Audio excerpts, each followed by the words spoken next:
Resurrection is the sequel to the 2011 film that is a remake of another 1970s film with the same title. And this movie follows Arthur Bishop, played once again by Jason Statham, and he doesn't want to be the mechanic anymore. He's tired of killing people, but unfortunately when he's trying to live a peaceful life, some bad guys kidnap his new girlfriend, love interest, Jessica Alba, and they say, hey, if you don't do these 3 jobs for us, we're gonna kill this person. So he's like, oh crap, well I guess I gotta do these jobs now, but I think I can figure out a way to betray them at the same time. I have not seen the 1970s film, but I did see the 2011 one starring Jason Statham, and when I saw that it was directed by the guy who did Expendables 2 and Con Air, I was actually excited to watch that movie. I was thinking this is gonna be an over-the-top action movie with Jason Statham, and it really wasn't. It was actually quite dull, trying to be more serious than it actually was kind of supposed to be. But when I saw the new trailer for Mechanic Resurrection, even though it definitely looked terrible, it looked more entertaining at least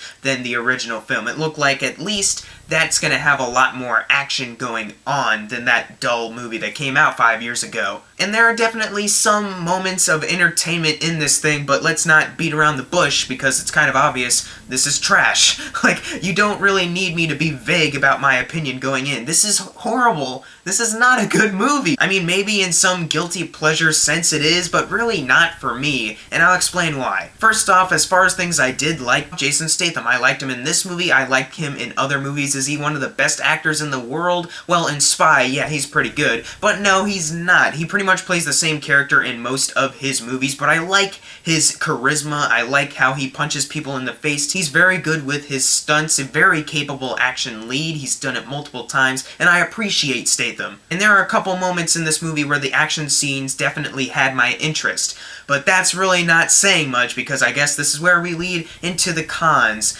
The action scenes for the most part were okay, they were fine. The only times they really gained my interest was when they just completely lost their minds and were like, you know what, screw it, let's just do something completely stupid. 3 big examples. There's one scene where it pretty much reminded me of Home Alone, where traps were being sprung, explosions happened, fake CGI explosions I should add, and there's another scene where, I won't spoil it because it's one of the funniest things in the movie, but I will say it involves a pool. What happened during that scene and the ending of that scene, I was dying of laughter. That was hysterical. And my last example of some ridiculousness in this movie is the opening action scene of the movie where Jason Statham, he's trying to get away from some bad guys, trying to kill him. So his idea of escaping is jumping on top of a tram car, whatever that thing is called, where it goes on the wire, takes you up to high places and all that, and he waits on top of that for a passing by hand glider,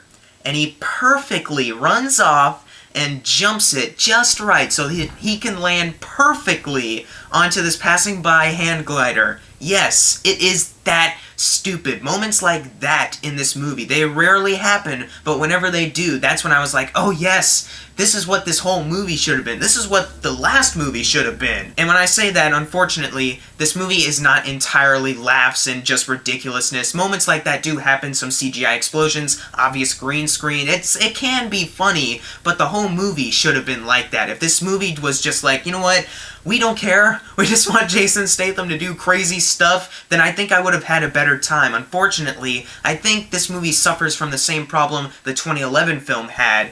It takes itself a little bit too seriously. Though not as extreme as the 2011 one, there is definitely a solid 20 to 30 minute moment after that opening scene where it just slows down, nothing happens, where Jason Statham falls in love with Jessica Alba, even though Jessica Alba is sent there by the bad guys so he can purposely fall in love with her so that they can kidnap her and make him do what he wants, and Jessica Alba basically tells him that when they first meet, but Jason Statham eventually just falls in love with her anyway, so that completely makes him seem really stupid even though he's supposed to be this really smart assassin character.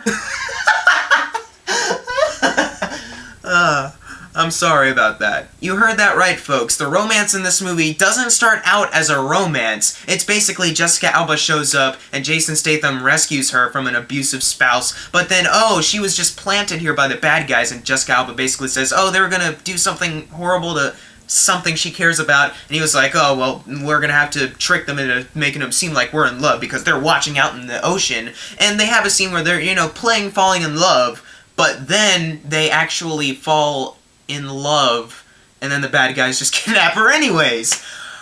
Really, movie? It's just...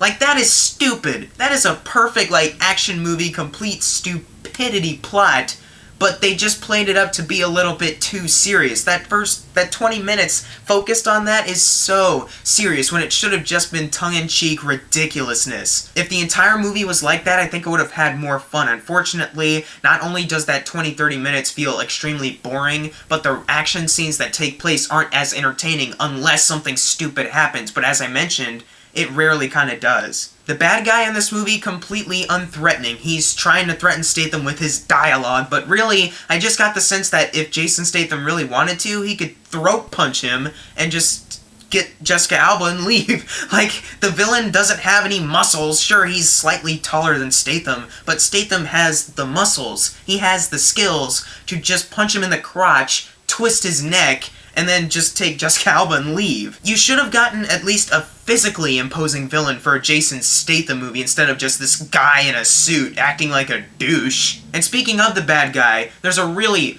dumb scene that leads to nowhere. Basically, Jason Statham decides, you know what, I'm not gonna go on these jobs anymore. I'm gonna betray you, bad guy, who I forgot the name of because frankly, I didn't care about him. So basically, Jason Statham jumps out from a helicopter into the sea and boards on top of the boat where the bad guy is Jessica Alba is, and he's taking out all these henchmen. And at first I was like, okay, if this goes anywhere, I think this would actually be a solid action scene. But unfortunately, as Jason Statham taking out half of the guys, he eventually gets overpowered. Oh crap, what's gonna happen now? They're taking him to the bad guy. Now, Jason Statham just betrayed this guy, killed half of his men, in order to get this girl back. What do you think? Do you think the bad guy's gonna punish him by torturing him? Maybe cut him or maybe hurt Jessica Alba? What's he gonna do?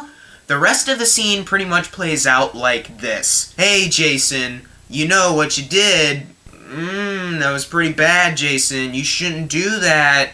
Alright, you go on out there, but I'm really disappointed in you. Like, really? This guy just killed half of your henchmen in order to kill you and get his girl back, but you're treating this as if you're a slightly disappointed parent? I wouldn't even say, like, disappointed, just slightly irritated.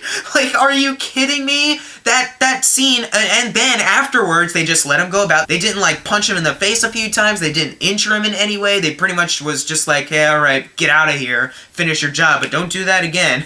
You rascal. And then Jason Statham's like, oh, I guess that was pretty stupid. I'll figure out a way to betray you later. That scene went nowhere, so that scene that at first was kind of decent just kind of fell apart on itself. Oh my god, I forgot to mention, the movie finds a way to shoehorn Tommy Lee Jones into this thing. Now, when I heard Tommy Lee Jones was in this movie, I was confused, because this isn't like Jason Bourne. This isn't a smart action movie. This movie's dumb. So why was Tommy Lee Jones in this movie? Maybe there was something about his character that made him really attached to the role. No, this is a paycheck. This is clearly a paycheck movie for Tommy Lee Jones, because he's barely in the thing. Like, he shows up near, like, the third act, and then isn't even in it that much. He's there for, like, I would say, 5 minutes tops. I actually thought from the trailer he was going to be the bad guy. He's just a guy who shows up 5 minutes, doesn't do anything with his performance, kind of phoned in, and then he probably walked off with a lot of money.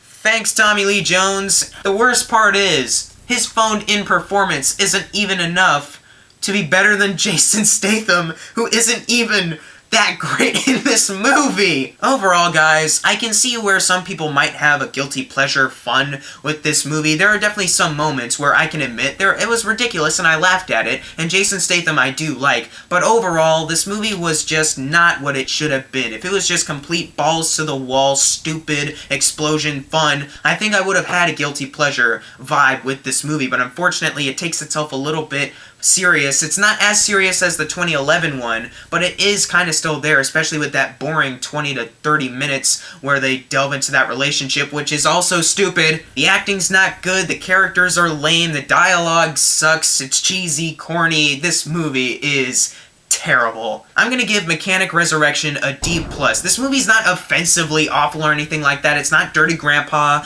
or Bad Moms or Gods of Egypt or anything like that. It's just a really horrible movie that some people could get some enjoyment out of if you're into that stupid action movie type thing. As for me, it just wasn't all there. But if you've seen Mechanic Resurrection, leave in the comments below of what you thought of it. And as always, thank you guys for watching. Make sure to subscribe. I'm Jackson Fulcher. See you guys next time.